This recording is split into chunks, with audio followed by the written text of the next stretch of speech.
ବୁଲା ଗାଈ ଗୋରୁଙ୍କ ପାଖରୁ ସୁରକ୍ଷା ଦେଇ ଅମଳ କରି ଘରକୁ ଆଣି ଘର କୋଣରେ ବସ୍ତା ବେରୁଥିବା ଲୋକକୁ ଚଷା କୁହାଯାଏ।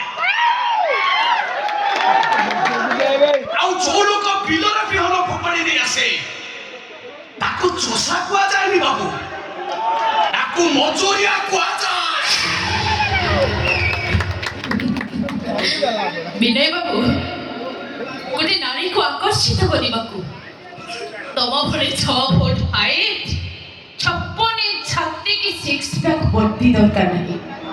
ଅନେଇଲା, ଏ ସାର୍ଟ ତଳେ ଗୋଟେ ଭଲ ହାର୍ଟଟେ ଥିବା ଦରକାର, ଯୋଉଟାକି ତମ ପାଖରେ ନାହିଁ। ତେଣୁ ମୋ ମତରେ ତମେ ହଉଛ ଗୋଟେ ଲମ୍ପଟ କାମୁକ ପୁରୁଷ।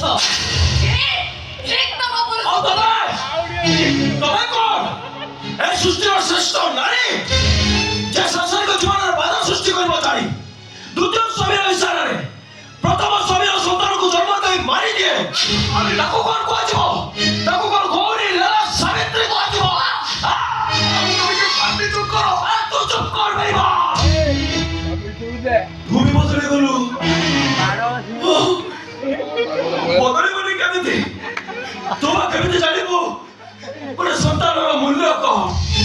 କାରଣ ତୁ ତ ଗୋଟେ ଜାଣତ ଛୁଆ, ତାକୁ ମା ରାସ୍ତା କଡ଼ରୁ ଉଠେଇ ଆଣିଥିଲା। ତୁ ବା କେମିତି ଜାଣିବୁ ଗୋଟେ ବାପାର କହ କଣ? ସେ ନିଜେ ଜାଣିନି ତା ବାପା କିଏ।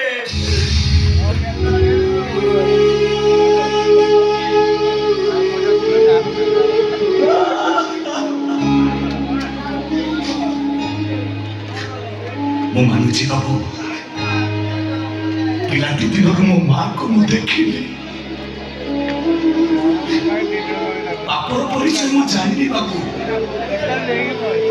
ଆଜି ପର୍ଯ୍ୟନ୍ତ ତମ ଘରେ କାମ କରି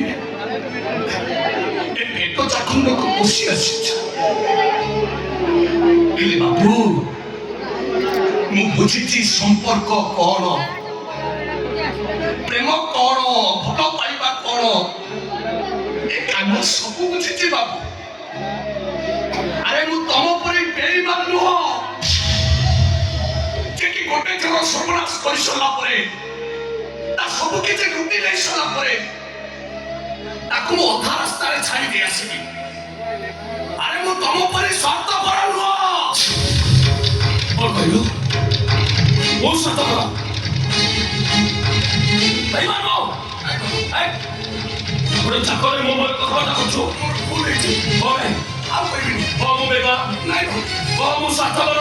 ଆଉ କିଛି କହିବି କଣ?